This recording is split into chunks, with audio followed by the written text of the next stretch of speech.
Okay, today on Rick Steele Customs, I want to talk to you guys a minute about creepers. Every mechanic's got to have one. It's a must-have. This creeper is one I picked up over at Harbor Freight. I really like it because it's really low profile, but I also really hate it. And I do not recommend you buy it. And the reason for that is because of the casters. These casters are made of hard plastic.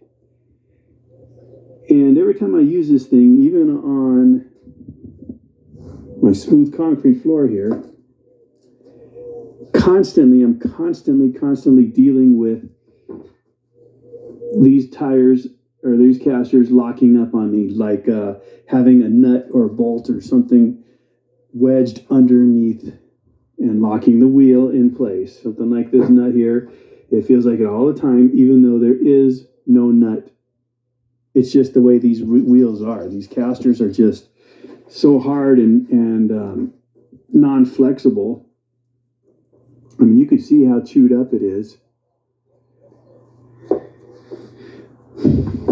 But even on Harbor Freight's more expensive creepers, they have the same hard plastic casters. Unless you go with the real high dollar one, which is the very large, I believe they're like 7-inch rubber wheels. Those ones are pretty nice. They have 4 rubber wheels. You'll know which one I'm talking about when you go to Harbor Freight and you actually see it. But in any case, I came up with an idea that I believe is going to work out to make this creeper work really, really well. Now, this creeper is $39.99 over at Harbor Freight. But again, I do not recommend you buy it unless you're going to do the following. I came up with an idea of replacing the casters. So I went to Harbor Freight and I picked up 6 new casters. But here's the problem. Each caster has got 2 bolts holding it in onto the creeper. Okay. This is actually the same size or correct size caster. It's just that you would have to drill a hole and do that. But I came up with another idea. What I intend to do is take my grinder and I'm going to hack off these rivets. You only got to cut one side, hopefully, and then the rivet should push right on through. And I'll remove this nice, soft rubber wheel. And I'll be doing the same thing over here, cutting this rivet, and I'll be slipping it in to position. And as far as size is concerned, these are virtually identical in size and thickness. Very slightly different.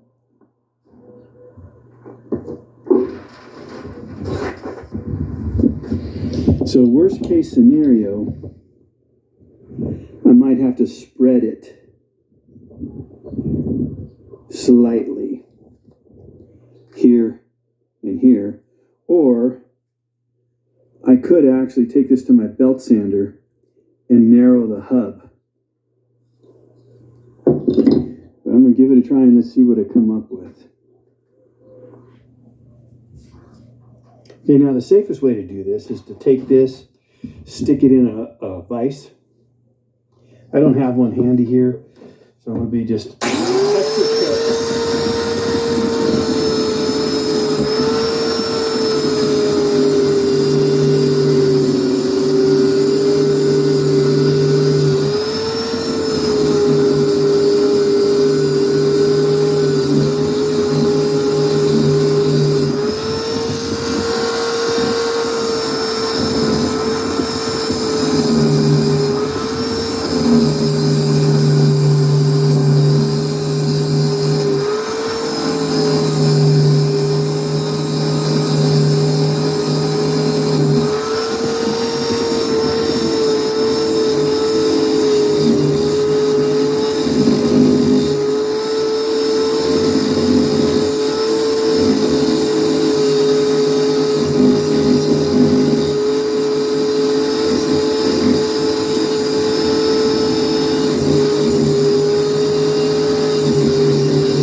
Then take yourself a punch and a hammer.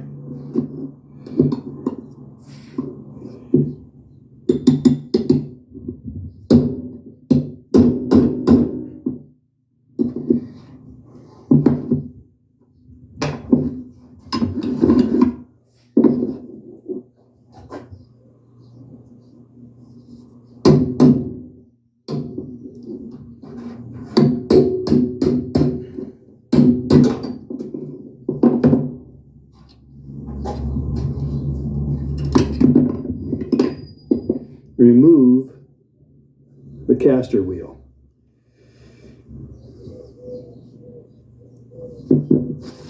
Okay, now instead of actually riveting these back on,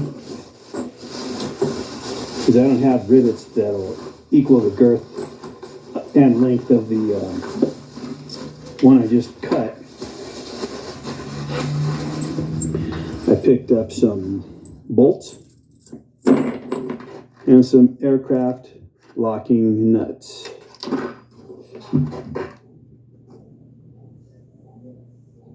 And these will act as the new axle.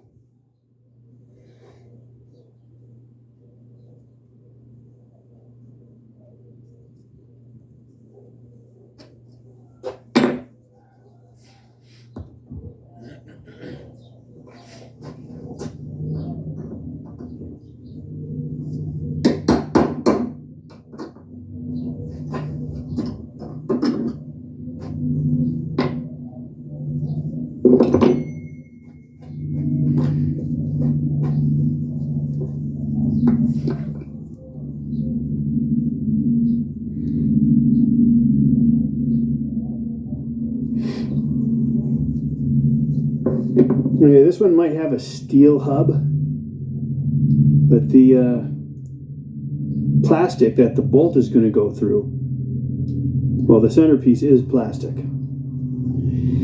And apparently I bought the wrong size thickness on the axle bolt. So I'm going to have to run back to Lowe's and pick up more hardware.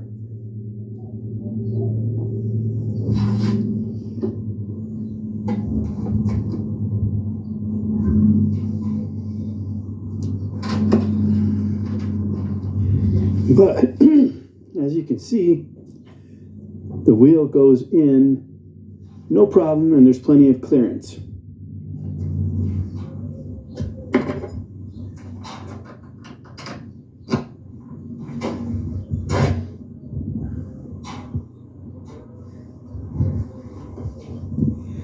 Yeah, I'm going to have to drill out the hole for this axle.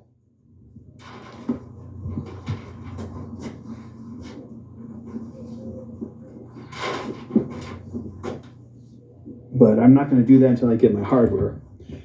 And you can see the difference. I was just eyeballing it when I went to Lowe's with the new caster in hand.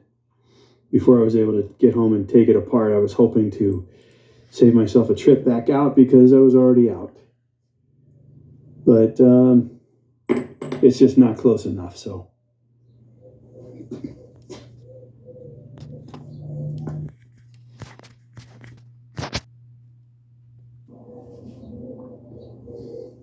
Okay, just got back from the Lowe's store and I bought myself some new bolts that are the perfect fit for the casters. They got no side-to-side movement and the tire still rolls freely. So next, I grab my caliper. If you don't have one, you're gonna have to just eyeball it, I guess. And I made it so the bolt fits snug. So I can determine what size of a drill bit to use. And I came up with this bit. This is the closest I have for this particular job. Also, another thing, if you're going to grind off the wheels from the new casters, this gets pretty hot. And the center is, of course, made of plastic, unfortunately. The plastic will begin to melt. So the next one I'm going to grind off, I'm going to use a few drops of oil, and I'm going to get the oil in between plastic down in here. So the oil will hopefully prevent the plastic hub from melting. So next, with the drill bit, I have to re-drill the axle holes.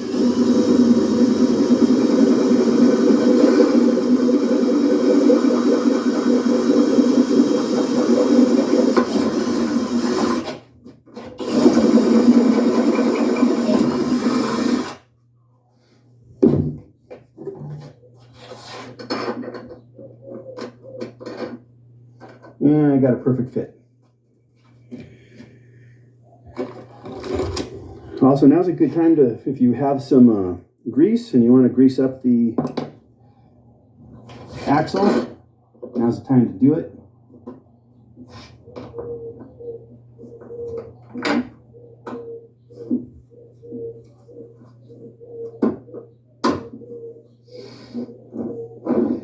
The axle bolt that I'm using is actually a little on the long side, but I'm going to roll with it. Get it? Roll with it. And I'm using aircraft lock nuts.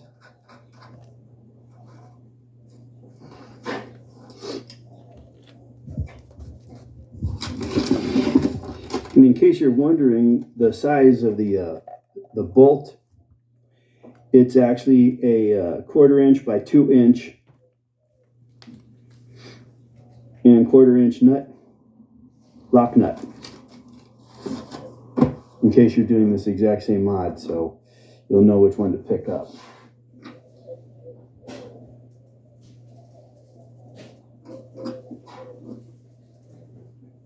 And basically that's all there is to it. Tighten down the bolt.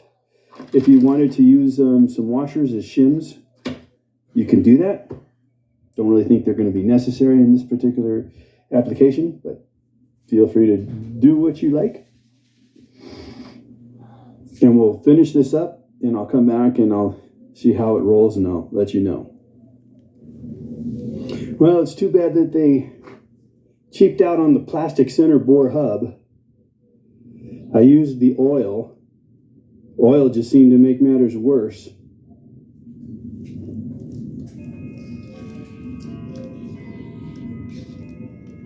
I may have to go buy another damn wheel.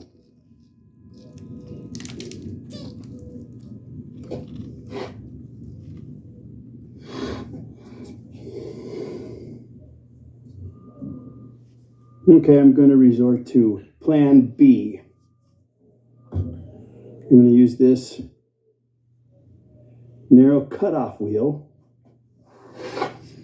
and I'm going to attempt to cut it right across the top of the rivet, and then cut it this way. And I'm going to have to do that on both sides. Cut it across the top of the rivet on both sides. Get the axle out and spray a lot of water on it and hope that that helps the plastic center core of the axle hub to survive. Okay, I've got the caster locked down in my clamp, and I'm going to use my cut-off grinding wheel to cut across the top of the rivet.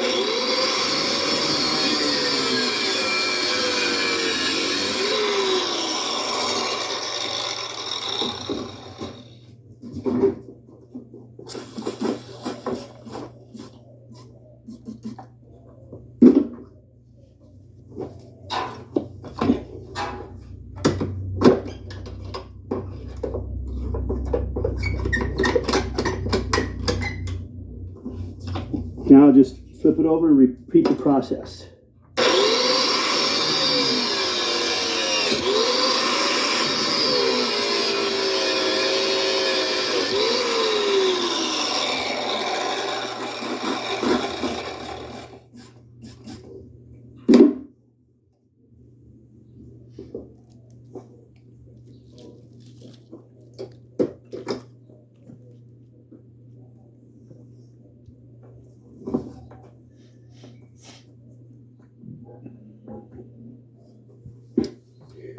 Take the center axle bolt right here and slide it as far away from the hub as you can.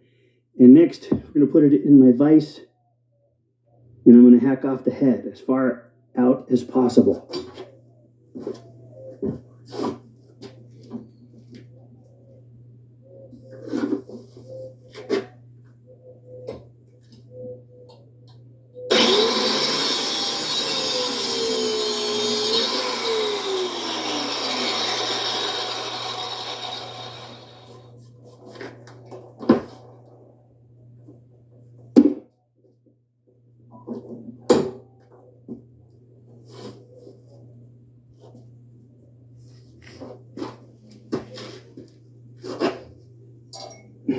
Then take yourself a little punch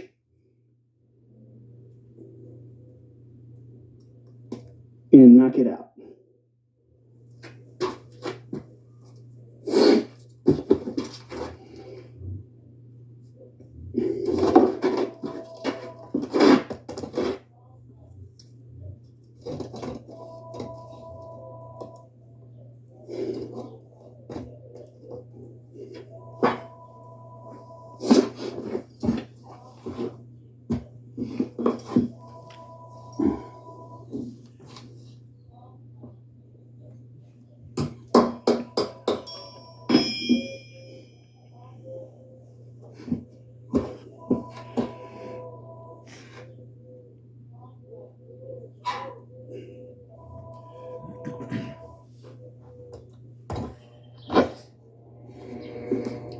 Okay, all the wheels are on.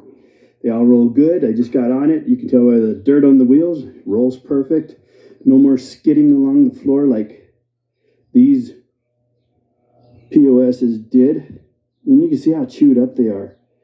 That's because every time I would maneuver on this thing, it would just lock up the wheels. And this hard plastic, man, it was like hitting a nut. They're all in that condition. This creeper was made in China. These were made in Thailand.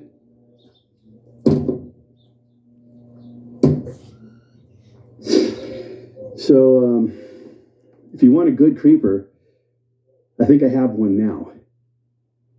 But like I said, this creeper wound up costing me $40 for the creeper, another $30 for the casters, another $10 for the hardware to bolt the casters on. So you're going to pay for it. I mean, it's not going to be cheap, but this should last a lifetime, and it's not going to be stopping on you anymore. For some reason, China doesn't like to make their stuff worthwhile and working in good order to serve their purpose. Thomas Edison, the father of the light bulb, once said, "Our greatest weakness lies in giving up. The most certain way to succeed is always to try just one more time." And I failed twice with two of these wheels in cutting them off. And you can see that is actually a bit wonky. So, it's not something that happens instantly when you come up with a good idea to instantly perfect the idea. In fact, Thomas Edison, I don't know, a lot of people don't realize it, but he is actually the inventor of the light bulb. And success does not always automatically fall from the sky. Success is an item that can be bought. It can, with money.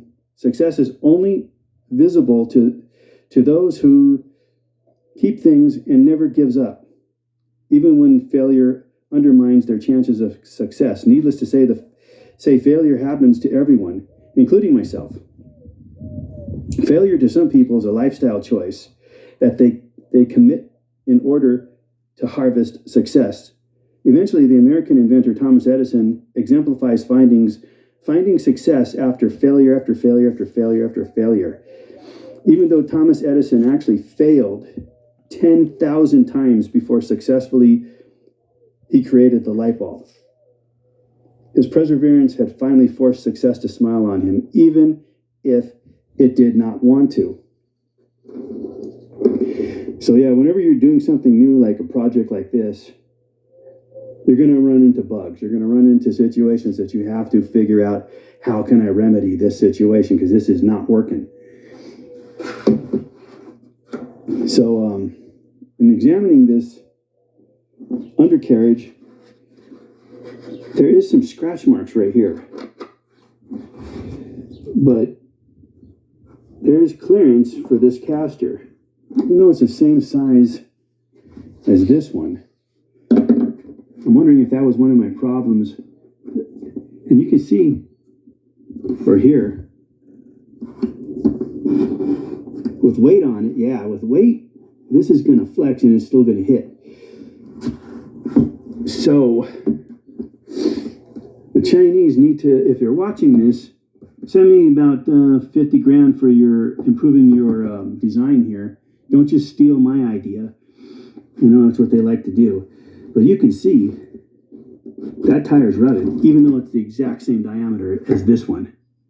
So this tire, when it was on the same spindle, it was rubbing right there with the weight on the board.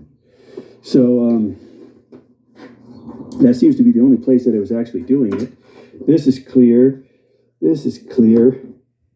And I think one of the reasons why this is clear is because they have this indentation here and here, where on this side, there is no indentation where it should be. If there was an indentation here, then I think that would have solved that issue. And of course, there's nothing here, which there should be an indentation there, you would think, if they'd moved that one over a little bit more. But it's not rubbing there or there. It's only rubbing in the center where your body weight is the heaviest. But like I said, I just tested it. It didn't rub.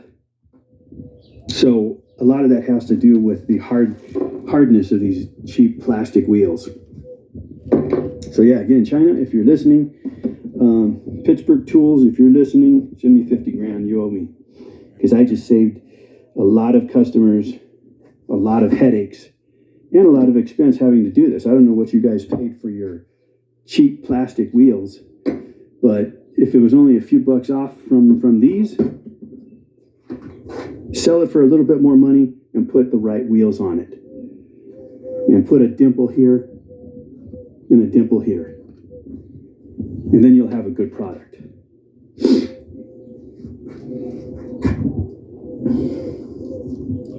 But anyway, guys, that's all for now. If you've got anything out of this video, I tried to keep it as short as I could, but I like to be thorough. Do me a favor, hit the thumbs up button. I'd appreciate that. Also, click like, click subscribe, click the bell icon. And anyway, I'm out of here. You guys have a great day, great afternoon, great evening, wherever it is in your time of the world. Thanks again.